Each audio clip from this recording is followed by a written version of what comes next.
जैसा कि पिछली कड़ी में मैंने आप सभी के साथ किस तरीके से हम सोल वर्ल्ड में एक डील करके आते हैं कि मुश्किल वक्त में यदि ऐसी स्थितियां बनी कि हम उन परिस्थितियों को हैंडल करने योग्य नहीं हैं, तो हमारा मार्गदर्शक वो हमारे स्थान पर उन परिस्थितियों को भोगेंगे, उन्हें हैंडल करेंगे हम ही, लेकिन जो उसकी फीलिंग्स हैं, जो उससे जुड़ी हुई पीड़ा है, वो हमें महसूस नहीं होगी। इसके अलावा एक अलग तरह की डील भी होती है, जिसमें यही डील आमतौर पर छोटे बच्चे इस तरह की डील करते हैं, जो चूज़ तो कर लेते हैं किसी शरीर को अपने लिए, किसी माता-पिता को, किसी घर को। लेकिन चूज़ करने के बाद उन्हें लगता है कि शायद गलती की है, शायद नहीं करना चाहिए था। ऐसी स्थिति में उनके स्थान पर कोई और आत्मा जो अब उसी डील के साथ चलने के लिए तैयार है, उसमें थोड़ा फेर-बदल के साथ या फिर उसी डील के साथ भी उसी टाइमलाइन के साथ एडजस्ट करने को तैयार है, वो उनका स्थान ले लेती है और वो वापस सोल वर्ल्ड चली जाती है। इसी सिलसिले में मैं आप सभी के साथ ललिता जी का केस शेयर करने जा रही हूँ। ललिता जी जो कि एक 70 वर्षीय महिला हैं, लेकिन एक्चुअल में ये केस ललिता जी का नहीं है। ललिता जी के द्वारा जानकारी दी गई है, ये उनके हस्बैंड का केस है, जो कि अब इस दुनिया में नहीं है। ललिता जी बताती हैं कि उनका विवाह काफ़ी अच्छे परिवार में हुआ और काफ़ी धन-धान्य भी था, सब कुछ अच्छा था, तो ज़िंदगी अच्छी चल रही थी और उनके 3 बच्चे थे और अच्छी परवरिश हो रही थी, सब कुछ अच्छा चल रहा था।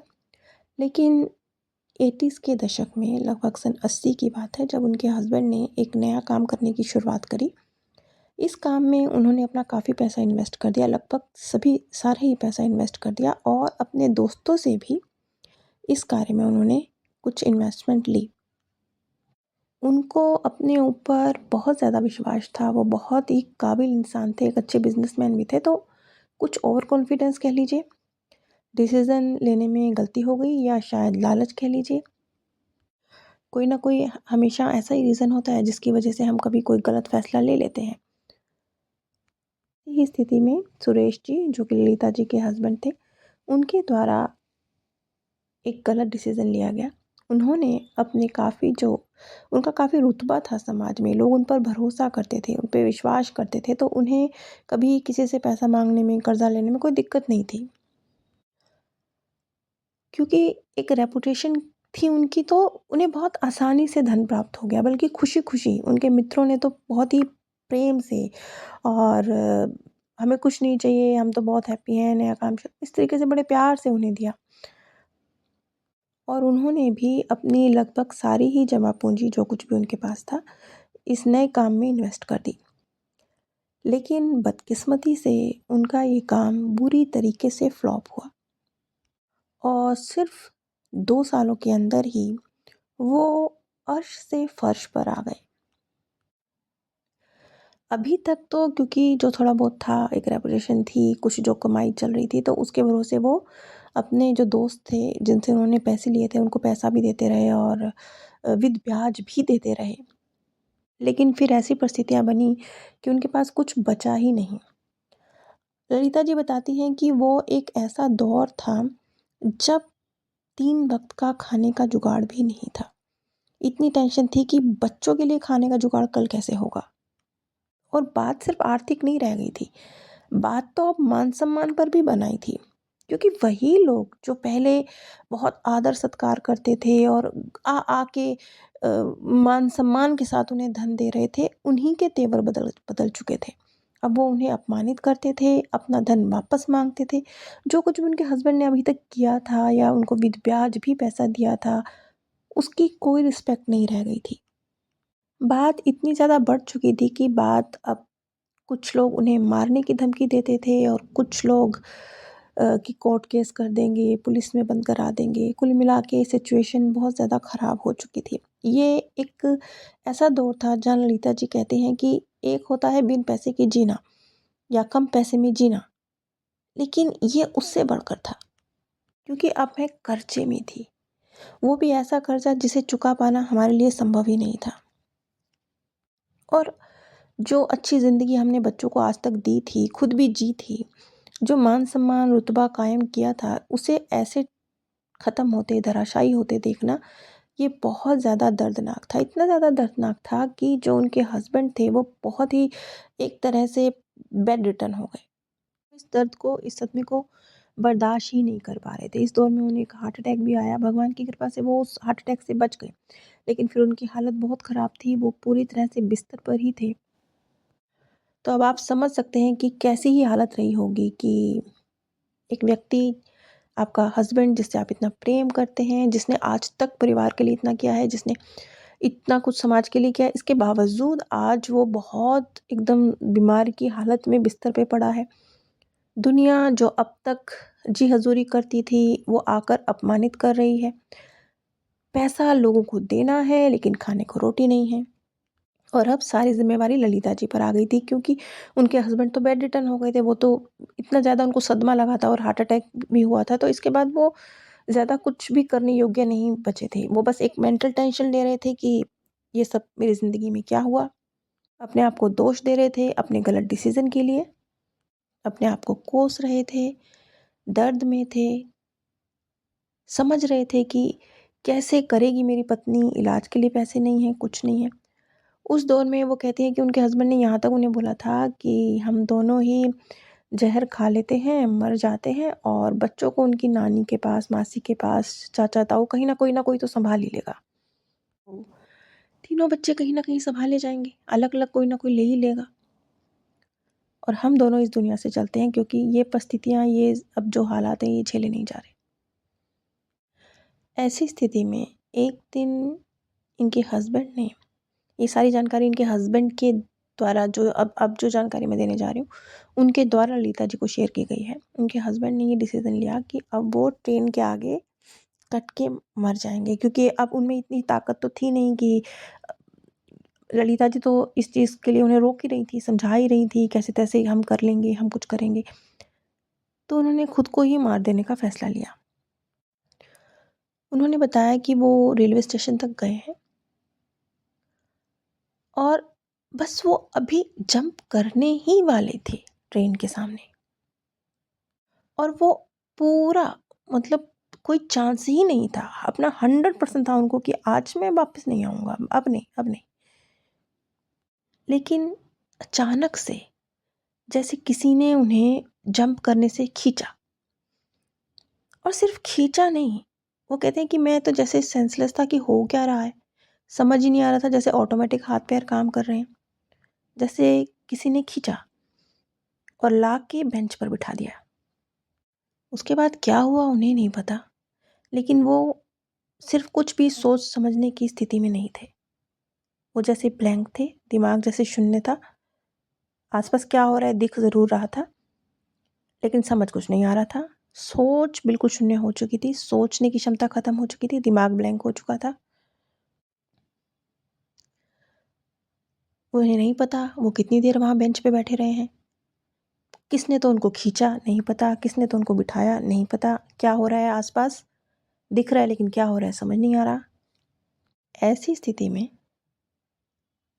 वो पता नहीं कितनी देर वहाँ बैठे रहे हैं, और फिर वो खड़े हुए हैं, और मजबूत कदमों के साथ खड़े होकर, स्टैंड होकर अपने घर की तरफ आए हैं। यहाँ पे उनके हस्बैंड ने बताया कि ये बहुत विचित्र स्थिति थी। विचित्र मतलब कि जाते वक्त उनके कदम इस चीज़ के लिए निश्चित थे कि अब तो घर नहीं आऊँगा। जाते वक्त भी उनके कदमों में तेज़ी थी कि अब नहीं घर आना, मरने जा रहा हूँ, मन में उथल-पुथल थी। और आते वक्त भी कदम मजबूत थे, कदमों में तेज़ी थी, लेकिन मन जैसे कुछ भी सोच नहीं सकता था। देख सकता था, सामान्य व्यक्ति की तरह बिहेव कर सकता था, लेकिन सोच समझ नहीं सकता था। और अचानक से विचार शून्य स्थिति थी, कुछ भी सही गलत क्या सही समझने की स्थिति नहीं थी। कोई फीलिंग्स बाकी नहीं रह गई थी, कोई दर्द भी उन्हें नहीं हो रहा था, फिज़िकल पेन भी नहीं हो रही थी, और इमोशनल दर्द जो कंटिन्यूअसली चल रहा था उनके साथ, वो ख़त्म हो चुका था, वो फ़ील ही नहीं हो रहा था। जो इतना अपमान सहा, दर्द सहा, वो सबके एहसास ख़त्म हो गए थे। वो कहते हैं कि बहुत ही अजीब स्थिति थी, मैं बस घर तक आया हूँ और आराम से आकर बिस्तर पर लेटा हूँ, लेकिन मेरे जो इमोशन थे, मेरी जो भावनाएं थीं, वो पूरी तरह से परिवर्तित हो चुकी थी। हालात तो वही थे, लेकिन मुझे अब दर्द नहीं हो रहा था। इस तरह की कुछ चीज़ें पहले भी लोगों ने मेरे साथ शेयर करी हैं, जब उन्होंने ये कहा है कि कई बार जब उनके प्रियजन चले गए हैं घर से, तो इस दुनिया से, तो बहुत रोए, बहुत रोए, बहुत रोए। लेकिन एक टाइम के बाद वो स्थिति बनी कि पता है प्रियजन जा चुका है, लेकिन ना आँसू है, ना दर्द है, ना फीलिंग है। पता है, लेकिन फिर भी मन बिल्कुल शांत है। कुछ कुछ ऐसी स्थिति कि परिस्थितियाँ बाहरी थोड़े बदली हैं, बाहरी तो कुछ नहीं बदला। तो उनके हस्बैंड की लाइफ में भी बाहर से तो कुछ नहीं बदला। बाहर से तो दुनिया जैसी की तैसी चल रही थी। परिस्थितियाँ वहीं की वहीं थी, वैसे ही हालात थे, वैसे ही आर्थिक स्थिति थी, सब कुछ तो वैसा ही था। लेकिन वो अंदर से शांत हो चुके थे। और उसके बाद वो बताती हैं कि लगभग 3 साल उनके हस्बैंड ने कुछ इसी तरीके से गुज़ारे हैं। इसी तरीके से मतलब वो सामान्य तौर पर तो सभी काम कर ही रहे थे, लेकिन अंदर से जैसे फीलिंग्स और एहसास और दर्द ख़त्म हो चुका था। उसके बाद के 3 सालों में उनके हस्बैंड ने एक बार फिर से खड़े हुए हैं, शरीर उनका उन्होंने फिर से सँभाला है, काम नीचे से शुरू करा है। और जो लोगों की तरफ से इतनी डिसरिस्पेक्ट और दर्द आ रहा था, पता नहीं कहाँ से, वो जैसे भाव शून्य थे, उनके ऊपर असर होना ख़त्म हो चुका था। उन्हें पता था, यकीन था लौटाने हैं पैसे, दूँगा वापस पैसे, किसी के नहीं रखने हैं। लेकिन अब उन्हें दिल पर दर्द नहीं होता था। और एक बार फिर से बिल्कुल ज़ीरो से उन्होंने अपने काम की जो वो पहले करते थे शुरुआत करी और फिर से एक बार स्टैंड किया। और 3 वर्षों के अंदर-अंदर उन्होंने अपने नए काम को इतना बेहतर तरीके से शुरू कर लिया कि न सिर्फ़ उन्होंने वो सारा कर्ज़ा उतारा जो उन्होंने अपने मित्रों से लिया था, जबकि उनके मित्र जो उनके मित्र होने का दावा करते थे, जिस समय उन्होंने दिया था उस वक़्त उन्होंने विद ब्याज नहीं दिया था। लेकिन बाद में तो अब तुमने इतना अरसा इस्तेमाल किया हमारा पैसा, तुम्हें विद ब्याज देना चाहिए। इस तरीके से कह के उन्हें टॉर्चर किया। जिस वक़्त उन्हें देना था बड़े प्रेम से दिया, ये सोच कर दिया कि अरे तू है, हमारा यार है। और बाद में जब पैसे लेने की बारी आई तो कोर्ट केस और पुलिस और अपमानित करना, यहाँ तक कि मारपीट भी करना। उन सब लोगों को भी उन्होंने विद ब्याज उनका पैसा रिटर्न किया, बल्कि इससे भी 4 कदम आगे। वो जो दर्द मिला था ना, उस दर्द वो जो मतलब दोस्ती पर से विश्वास उठा था, दुनिया पर से विश्वास उठा था, ये सब चीज़ों से जो दर्द क्रिएट होता वो भी नहीं हो रहा था। अपने दोस्तों की तरफ देखकर कोई गुस्सा, कोई शिकायत, कोई नफ़रत नहीं होती थी। समझ में आता था कि ठीक है इनके पैसे लौटाने हैं, विद ब्याज लौटाने हैं और उन्होंने लौटाए। और इन 3 सालों में अपने बच्चों को उन्होंने खुद ही पालन-पोषण किया, कहीं किसी के पास नहीं भेजा। जैसे कि पहले वो कह रहे थे कि नानी के पास, मासी के पास, चाचा के पास, ताऊ के पास कहीं भेज दो। लेकिन नहीं, कर्जा भी उतारा, शुरू से काम भी शुरू करा और अपने तीनों बच्चों को कहीं नहीं भेजा, खुद ही उन्हें सँभाला। और लगभग इस सारे किस्से के 10 वर्ष बाद तो उनकी आर्थिक स्थिति बहुत ही बेहतर हो चुकी थी, बहुत ही सुधर चुकी थी। पहली स्थिति पे वो वापस आ चुके थे। लेकिन वो जो 3 साल का पीरियड था, जो किसी भी तरीके से कट नहीं रहा था, झेला नहीं जा रहा था, वो इस तरीके से कटा। अब ये जो स्टोरी है, ये ललिता जी के द्वारा उनके हस्बैंड जो अभी दुनिया में नहीं हैं, उनके द्वारा बताई गई। इस तरह की परिस्थितियाँ कब क्रिएट होती हैं? इस तरह की परिस्थितियाँ तब क्रिएट होती हैं जब एक सोल अपने लिए कोई डिफ़िकल्ट टास्क चूज़ तो कर लेती है, लेकिन अब वो उसको हैंडल करने योग्य नहीं है, वो नहीं सँभाल सक रही। ऐसी स्थिति में कई बार, लेकिन ये तभी होगा जब ऑलरेडी आपके मार्गदर्शक के साथ डील है आत्मालोक में।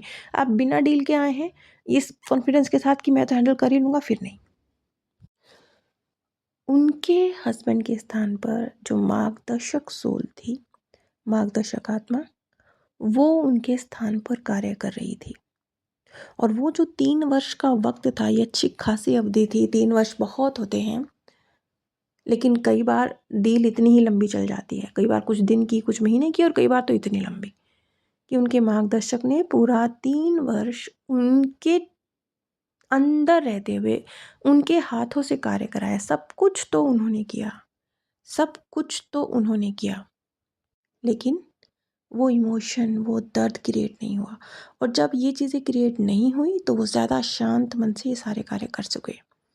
यहाँ पर हम देख सकते हैं कि इस चीज़ से अगर हम सीखें तो जीवन में जब मुश्किल परिस्थिति आती है तो थोड़ी देर के लिए अपने इमोशंस को कैसी किसी तरीके से अगर आप समझा के डिटैच इमोशन हटा दीजिए उस परिस्थिति में से और एक थर्ड पर्सन की तरह परिस्थितियों को देखिए, तो हमारे अंदर उस मुश्किल परिस्थिति को हैंडल करने की ताकत बढ़ जाती है। कि इमोशन अगर नेगेटिव हो तो आपको बहुत वीक कर देते हैं, कई बार तो बहुत पॉजिटिव भी कर देते हैं, लेकिन नेगेटिव तो खैर कर ही देते हैं। ललिता जी का केस तो यहीं समाप्त होता है। अगर आप पूर्व जन्म प्रक्रिया सीखना चाहते हैं या करवाना चाहते हैं तो आप स्क्रीन पर दिए गए व्हाट्सएप नंबर पर संपर्क कर सकते हैं। आप सभी पर परमात्म सौंदर्य, प्रेम और आनंद सदैव बरसता रहे।